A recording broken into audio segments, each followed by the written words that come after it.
ሰላም የዲያ እንኳን በሰላም መጻኻለም አንቲ አምና ኪንግ ጂሰስ ሚዲያ Thank you እንኳን ሰላም ጸናሐኹምኒ እንዳዝ ነበረኒ ወንጌል ጽቡቕ ነይሩ ጽቡቕን አገልግልና ኢና ጽቡቕን ተሰሪሒ ወንጌል እና ወንጌል አብ ኡጋንዳ ጽቡቕ ነይሩ ቱ ስራሕ ናይ መንፈስ ቅዱስ ነይሩ ተሓይሊ ናይ መንፈስ ቅዱስ ነይሩ ብትብዓት ሰማይ ግቢ ስጀመረ አይዓርፍኖ ከይፈተነ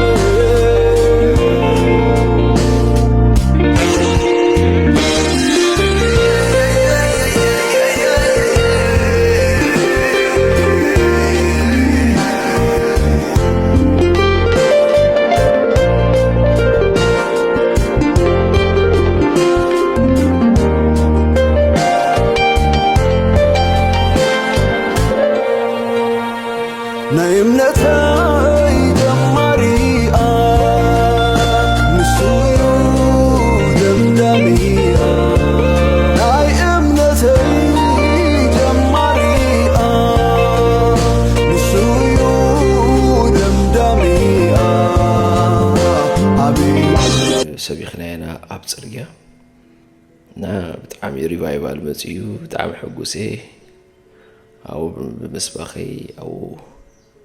በመገ ወንጌል ያሸንፋል ወንጌል ይታደጋል ወንጌል ሰው ያደርጋል ወንጌል ይለውጣል ወንጌልን ይዞ የምን መፍራት ተናገር እንጂ ላልሰሙት ቤት ወንጌልን ይዞ የለም የዋላ መሄድ ነው እንጂ ከኢየሱስ ጋር የምስራቹን እየሰበከ በሽተኞችን እየፈወሰ ኢየሱስ ሰጥቶን ሄዷል አደራ ተነስተን ዛሬ ወንጌል እንስራ በወንጌል አላፍርም በወንጌል አላፍርም በወንጌል ያድናል ብዬ እናገራለሁ ገጠር ከተማ እሰብከዋለሁ እኔስ በወንጌል እንዴት አፍራለሁ እድሜ ዘመኔን እናገራለሁ ሰላም ዝህበካ ክርስቶስ ኢየሱስ ብዘ ኢየሱስ መድኃን የልቦን ኢየሱስ መድኃኒዩ ኣብ መስቀል ዝሞተልካ እዚ ሃይማኖት ኣይኮነን ምቕያር ኣይኮነን እግዚአብሔር ክትፈርህ ፍርሃት እግዚአብሔር ክህልወካ ኃጢአት ሃዲካ ለክርስቶስ ከመይ መድኃኒኻ ክትቅበሎ ኣብ ኡጋንዳ ሙርኛርያ የሱ የባዝዌ ሙካማ ይኩቦ ሙካማ አማና የሱ አማና የሱ የኩቦ የሱ አማና ሙርኛርያ የሱ ሃሌሉያ የሱ ያኩቦ የሱ አማና ሃሌሉያ ሙርኛርያ የሱ ኣብ ኡጋንዳ ጃንጉም ጄዋኖ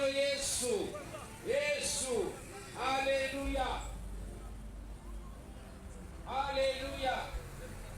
Jesus is the Savior. Jesus Madhani. Madhan Bukhari Katwemur. Jesus is Madhani. Izaraba Kalana. Bekrisos Jesus Madhan Zalo. ኡጋንዳ ዘጋጠመና ቻሌንጅ ወርሓንቲ ቻሌንጅ የለን ወንጌል ጣዕሚ ልስብኽ ኣብ ኡጋንዳ ኣብ ጽርግያ ብፍላይ ክሰብኽ ብጣዕሚ እዮም ህዝቢ ዘተባብዑኻ ክሰብኽ መሊስካ ክትተግህ እዮም ዝገብሩኻ ህዝቢ ኡጋንዳ በዛ ኣጋጣሚ እና ያው ከም ብርሃን ሰብኽ ከም ናይ ቃል ብርሃን ስለንሰብኽ ናይ ጸልማት ኣሰራርሓ ናይ ግድን ኣሎ እጂ ኣብቲ ጎደናኻ ብዙሕ ሰብ ስለ ዝሓልፍ ብዙሕ ሰብ ስለ ዝተሓላለፍ ይሰማዓካ እዩ ስለዚ ትቃል ክሰምዖ ከለኻ ገሊኡ ሕቶሎ ገሊኡኻ ደስ ኢልዎ ሰማዓካ ማለት እዩና ዘጋጠመና ወላ ሓንቲ ዓበይ ነገራት የለን ግን ሓደ ጊዜ ዝቐርብ ሕቶሎ መፅኦም ገሊኦም ኣብ ካልእ ሃይማኖት ዘለዉ ይሓቱኻ እዮም ሶ ብዛዕባ ሕጂ ንኣብነት ብዛዕባ ሙስሊም ሃይማኖት ዘለዎም ኣብቲ ንሰብከሉ ዝነበርና ቦታ ካብ ካላጋላ ዓብ ዝኾነ ናይ መስጊድ ቦታ ስለ ዝነበረ ዓርቢ ካብኡ ስለ ብዙሕ ሰብ ስለ ዝመጽ ኣብኡ ስለ ድሰግዱ እቲ ቃል ይሰምዕዎ እሞ ሽዑ መጺኦም ይዛረቡና ነይሩ። ብፍላይ ሓደ ሰብ ነይሩ እቲ ሰብኣይ ክርስዖ ኣይክእልን እየ ኩሉ ሻቢኑ ወንጌላውያን ኣብኡ ዘለዉ ናይ ኣምላኽ ሰባት መጺኡ ዝሓቶም ማለት እዩ። እቲ ዝሓቶ ከዓ እቲ ከቋርፁ ማለት እዩ ማለት መጺኡ ይሓተካ ነቲ ስብከትካ ከቋረጽ ደልዩ ብዛዕባ ናቱ ሃይማኖት ዝዛረበካ ብዛዕባ እጂ ኩሉ ሻብ ቀጻሊ ዝመጽእ እጂ እትዮም ኣብኡ ዘለዉ ቦዳ መብዛሕትኦም ፓስተራት በዚያትዮም ናይ ኣምላኽ ሰባት እንዳገልገሉ ድሰርሑ ቦዳ እንዳሰርሑ ከም ቦዳ ድሰርሑ ሰባት ስለ ዝኾኑ እጂ ኣብኡ እዮም ጠጠው ዝብሉ ሰባት ይጽበዩ ክጽዕኑ ማለት እዮም። ሕጂ እሶም እዮም ድዛረቡ መጺኦም ንሕና ንዛረብ ኒና እሶም መጺኦም ኣብኡ መጺኦም ወይ ክበኣሱኻ ዝደልዩ ድዮም ወይ ነቲ ስብከትካ ከቋርጽዎ ዝደልዩ ሰባት መጺኦም እሶም በዓሎም እዮም በቃ ነቲ ዘሎ ቻሌንጅ ነቲ ዘሎ ሽግርሲ በዓሎም ኣብ ማእኸል ኣትዮም ግደፍዎም ይስበኹ ግደፍዎም ናይ ኣምላኽ ነገር ይግበሩ እንዳበሉ እትዮም በኋላ እትዮም በዓሎም እትዮም ቦዳ እትዮም መብዛሕትኦም ኣገልግልቲ እዮም መብዛሕትኦም ፓስተራት መብዛሕትኦም ኣብ ቸርች ዘገልግሉ እዮምና እና በዚ ወላሓንቲ ዓቢ ቻሌንጅ ኣይረኸብና ናብ ኡጋንዳ ዓቢ ስብከት ተሰቢኺዩ ዓቢ ስራሕ ተሰሪሑ ኣብ ኡጋንዳ እና በዚ ኣጋጣሚ ናይ ኡጋንዳ ህዝቢ ብለስ ዝኾነ ህዝቢ እዩ ብለስ እዩ ብጣዕሚ ብለስ ዝኾነ ህዝቢ ኣነ ተደኒቐ እቲ ቀጻሊ ክትሰብኽ ቀጻሊ ከተገልግል ዝገብሩኻ ህዝቢ እዮም በቃ ገሊኦም ማይ የምጹልካ ገሊኦም እንዳሓልፉ ከሎ ባህሎም ስለ ዝኾኑ ኣብ ኢዶም ከምዚ ኣለካ ከምዚ ኣብ ኢዶም ሒዞም እዚያ ንቦዳ እዚያ ንታክሲ ኢሎም ይህቡኻ ሕጂ መጀመርያ ንሕና ብፍላይ ከምዚ ክትቅበልሲ ከምዚ ክትቅበል ከምዚ እንታይ ባል ሕዘካ እንዶ ሕጂ ድሓር ግን እቲ ባህሎም ምዃኑ ምዚ ተረዲና ማለት እዩ እና ህዝቢ ኡጋንዳ ብለስ እዩ እና ኣብ ፀሓይ እንዳሰበኩም ኣብ ፀሓይ ንኣምላኽ እንዳገልገልኩም ኢሎም ብጣዕሚ እዮም ዝድነቑ ማይ የምጹልካ ዝሑል ማይ ዝተብሉኻ ማለት እዩ እና ካልእ ኻ ቻሌንጅ ዝነበረ እንታይ እዩ ወንጌል ከተገልግል ከለኻ ፋይናንሻሊ የድልየካ እዩ ፋይናንሻሊ ብሬክ ትሩ ክትከውን ኣለካ ብፍላይ ኣብ ፅርግያ ዝተመያ ሰብ መጻካ ማለት ወንጌል እንዳገልገልካስ ተሸገረ ሰብ ይመጻካ ማለት እዩ እና ገሊኡ ገዛ ኸራይ ድሰኣነ ገሊኡ ኣብ ቆርበቱ ሕማም ዝወጾ ፍንፎስ ዝደልዩ ዝመጽእ ኣሎ ገሊኡ ናይ ምግቢ ሃበኒ ዝብለካ ኣሎ ዝጠምየሉ ገሊኡ ክዳን ዘይብሉ ኣሎና እዚ ቻሌንጅ ቁሩብ ነርና በዘለና ዓቕሚ ንሕግዝ ነርና በዘለና ዓቕሚ ክዳን ንቦም ነርና ንዝመጻና ሰብ ኣብሊዕና ንሰዶ ነርና በዚ ከዓ ብጣዕሚ ጎይታ ረዲና ስኑ ዝብል ሕቶ ዝሳተፈሉ ዝነበርኩ ቸርች ኣብ ግሬስ ፍለው ቸርች ነይሩ ኣብ ካባላጋላ ዘላ ቸርች ማለት እዩ ሕጂ ኣብኡ ድሕሪ ወንጌል ኣብኡ ዝሳተፍ ነይረ ኣብኡ ይግልገል ነይረ ማለት እዩ እና ያው በዚ ኣጋጣሚ ንመራሓይ ክድን ሓወይ ንመዳ ንፓስተር ቢንያም ኣብኡ ዘለዉ ውሎም ኣገልገልቲ ከመስግኖም ደሊ ኣብ ወንጌል ዘለኒ ነገር እዮም የማነ ኢዶም ሂቦም ምሳይ እውን የገልግሉ ነይሮም ፓስተር ቢንያም የገልግል ነይሩ መድሓዊ ምሳይ ግልግል ነይሩ ማለት እዩ እና ጎይታ ይባረኽ ሓደ ጊዜ እውን በዛ አጋጣሚ ከምስክር ማለት እዩ ሓደ ጊዜ እውን ከምዚ ዓብ ዝኾነ ናይ ስርጭት አገልግሎት ነርና በመኪና ጌርና ማይክሮፎን ይስና ምሳና እውን ኡጋንዳውያን ነሮም አፖስትላት ፓስተራት ነሮም ክንወጽ ቆለና ምሳና በምትባር የማነ ኢዶም በመሃብ አብዚ ሪቫይቫል አብዚ ናይ ወንጌል ሙሳ በሐሳብ እግዚአብሔር ይኖራል አረጋግቶ እንዴት ካሎ ታምር ሰርቶ ሟርተኛው ሲገለጥ ረጋግጦ እሱን ለታመነው ለጠበቀው ሰው ሰዓቱ ቢረፍድም መድረስ ነው ስራው ዘግይቶ ይነሳል ፈጥሮ ግን ይደርሳል የኔማ ኢየሱሴ ታምርን ያደርጋል ጋስል ከምንጩ ተጋስል ከኢየሱስ ጋስል ከምንጩ ተጋስል ከኢየሱስ ጋስል ከምንጩ ተጋስል ከኢየሱስ ጋስል ከምንጩ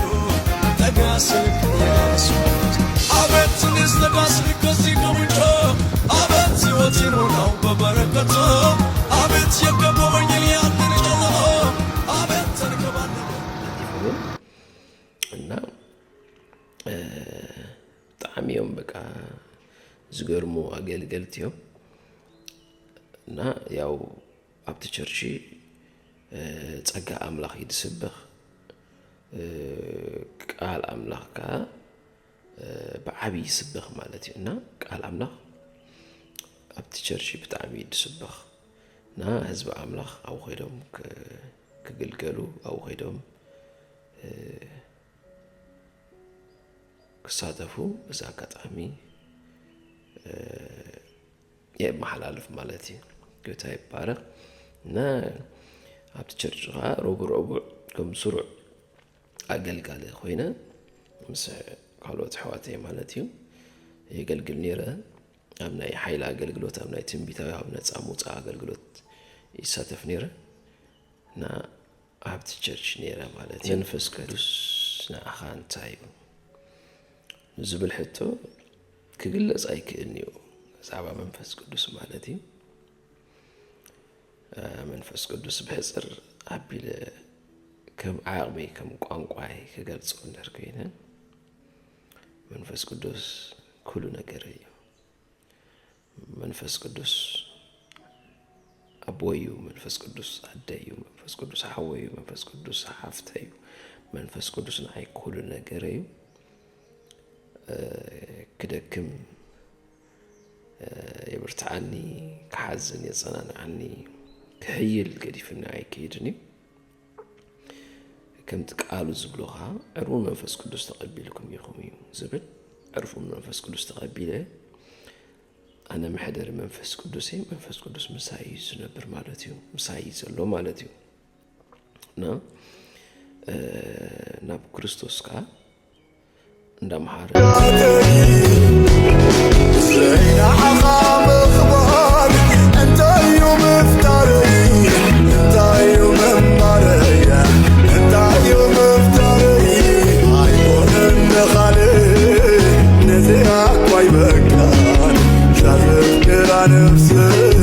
شاذف كرا نفسي عيون النخالي نزيعك ويبكان شاذف كرا نفسي شاذف كرا نفسي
ማለት እዩ እና መንፈስ ቅዱስ ሕፅር ኣቢለ ክገልጾ እንደርከይነ መምህር መንፈስ ቅዱስ ኣካሊኻ መንፈስ ቅዱስ ለዚ መንፈስ ቅዱስ መምህር እዩ መንፈስ ቅዱስ ክገልጾ ይክእል ኩሉ ነገር እዩ እና መንፈስ ቅዱስ ናብ ክርስቶስ ዘብጽሐኒ ናብ ክርስቶስ ዘዕብየኒ መንፈስ ቅዱስ ብዚ መንፈስ ቅዱስ أنا ولا حنتي أيكم كنا مالتي قلت عيب